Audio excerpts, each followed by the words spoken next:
قرآن کو تراویح میں سپارہ یاد ہونے کے باوجود کیوں بھولتا ہے؟ دیکھیں اس کی مختلف وجوہات ہیں۔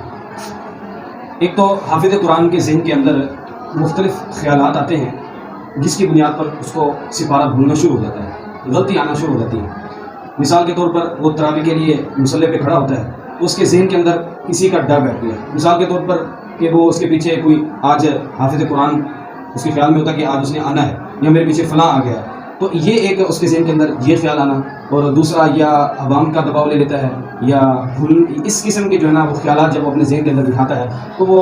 ذہنی دباؤ کا شکار ہوتا ہے جس کی بنیاد پر اس کو قرآن مجید میں غلطی آنا شروع ہو جاتی ہے۔ دوسری وجہ یہ ہے کہ ایک تو عموماً حافظ قرآن پورا سال وہ قرآن مجید کو پڑھتے نہیں ہیں، یا اس میں سے اکثر کی تعداد ایسی ہے کہ وہ نماز میں یعنی وہ امامت نہیں کراتے، ان کو نوافل کے اندر پڑھنے کا تجربہ نہیں ہوتا، جس کی بنیاد پر وہ مصلی پہ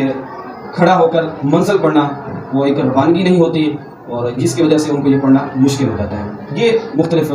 دو وجوہات ہیں جن کی بنیاد پر حافظ قرآن کو تراویح میں غلطیاں آتی ہیں۔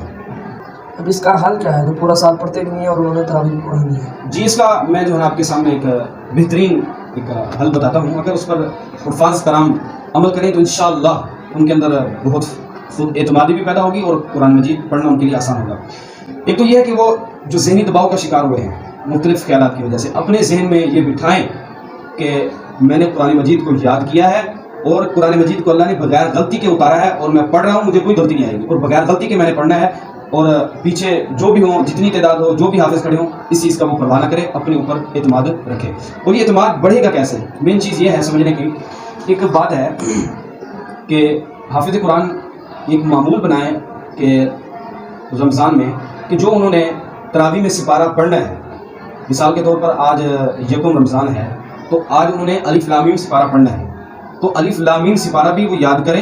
اور سایقول سپارہ جو انہوں نے اگلے دن پڑھنا ہے وہ بھی اسی یکم رمضان کو یاد رکھیں، اسی تاریخ کے اندر وہ اگلے سپارے کی بھی تیاری کریں اور اس کو سنائیں، اپنے ساتھی کو سنائیں، پھر وہ سنا کر ان کو اتنا اندازہ ہو جائے گا کہ جو میں نے کل منزل پڑھنی ہے وہ اس کی کنڈیشن کیا ہے اور اس کے اندر کیا کمیاں ہیں اور اس کے اندر مجھے کتنا اس پر اور وقت درکار ہے، اس کو کس طرح بہتر بناؤں۔ جب یہ ایڈوانس ایک سپارہ ہم پہلے یاد رکھیں گے تو ان کو یہ فائدہ ہوگا کہ کل کے لیے ان کا جو ہے نا وہ تیاری کرنا آسان بھی ہوگا اور اس پر زیادہ گرفت بھی ہوگی، خود اعتمادی بھی بڑھے گی اور اچھے طریقے سے وہ جو ہے نا منزل پڑھ سکیں گے۔ اگر اس طریقہ کار کو اپنائیں تو اس کے اندر بہت فائدہ ہوگا، اور الحمدللہ میں بھی اسی طریقے کو جو ہے نا فالو کرتا ہوں اور مجھے جو ہے نا بہت اس سے نفع ہوا ہے۔